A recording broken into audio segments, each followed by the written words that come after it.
Hello বন্ধুরা, চলে এসেছি আজকে নতুন একটা রেসিপি নিয়ে।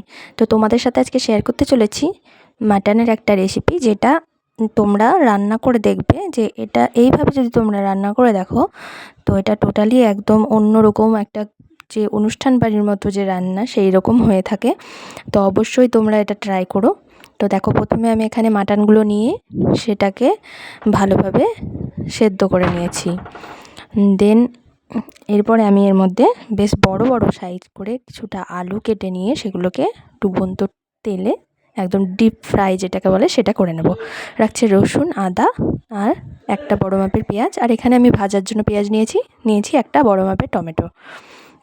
এবার এইগুলোকে আমি এই কড়াইতে তেল গরম করে নিয়েছি। এবার এইগুলোকে আমি ভেজে নেব। তো দেখো, প্রথমে আমি রসুন, আদা, পেঁয়াজ এইগুলোকে একটু ভেজে নেওয়ার পর মোটামুটি যখন ভাজা হয়ে যাবে, দেন আমি দিয়ে দেবো টমেটোটা। তো সমস্ত এইগুলোকে আমি, এই মশলাগুলো আমি আজকে ভাজা মশলা ইউজ করছি। তো সাধারণত আনাজগুলো আমরা কি করি, নর্মালি পেস্ট করে নিয়ে সেটা ব্যবহার করি।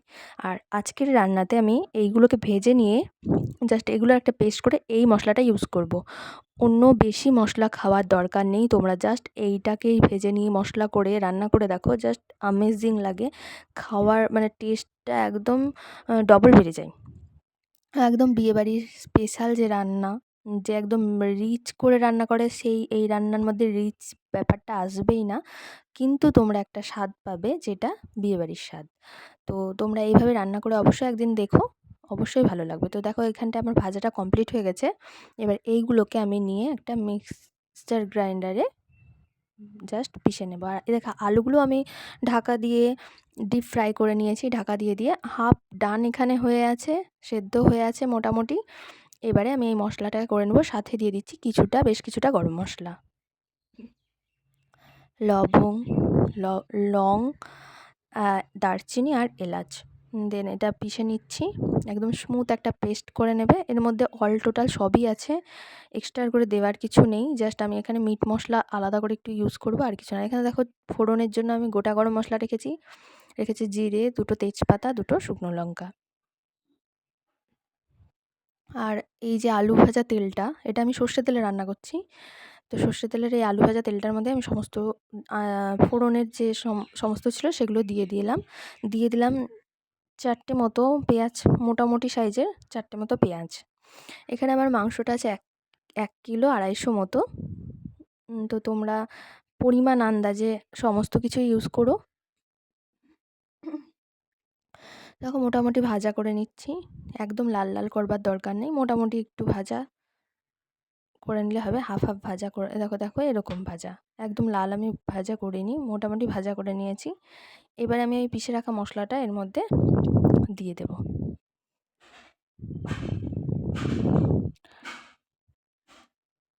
মশলাটা দিয়ে আমি এবারে ভালো মতো কষিয়ে নেব।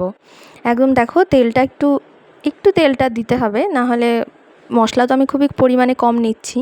দিয়ে দিচ্ছি এখানে স্বাদ অনুযায়ী লবণ, দিয়ে দেবো হলুদ। আর তোমাদের বলেই রেখেছিলাম আগের থেকেই যে কিছুটা আমি মিট মশলা ইউজ করেছি। তো সামান্য মিট মশলা আর লঙ্কার গুঁড়ো দিয়ে দেবো। লঙ্কার গুঁড়োটাও তোমরা ঝাল অনুযায়ী দেবে।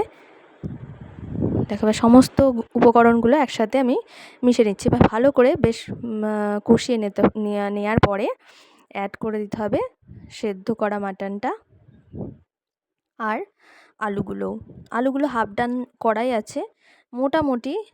তোমার সামান্য যেটুকুনি বাকি আছে, তো সেটুকুনি এই কষানোর মাধ্যমেই আমরা সেদ্ধ করে নেব।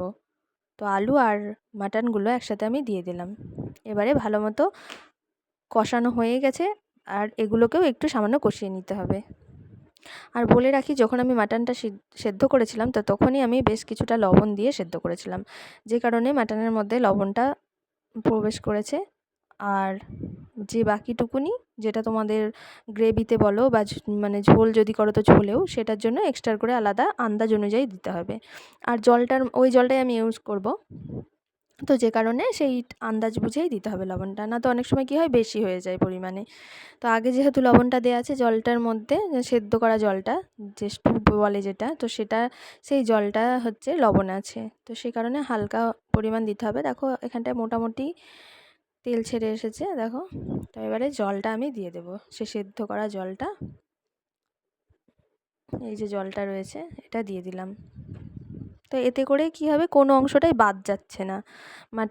মাটনের যে সেদ্ধ জল সেটাও আমি ফেলছি না, এর মধ্যে ইউজ করে নিচ্ছি। সাধারণত এটা করলেই ভালো হয়, ফেলবার দরকার নেই। এটা দিয়েই একদম হালকা দেখো জল দিয়েছি, এই জলটা ফুটে, আর আলুটা মাংসটা সবই মোটামুটি সিদ্ধ হয়ে আছে, একটু জাস্ট ফুটিয়ে নিলেই বাকিটা সেদ্ধ হয়ে যাবে। দেখো ঢাকা দিয়ে নিলাম, এই ফুটে উঠেছে। আমি এরকমই নামাচ্ছি, তোমরা চাইলে আরও একটু ঝোলটা তোমরা যদি কম করতে চাও তো কমও করতে পারো, সেই অনুযায়ী লবণটা তোমরা দেবে। ঝোলটা যদি কম করো তো লবণটা আরেকটু কম লাগবে।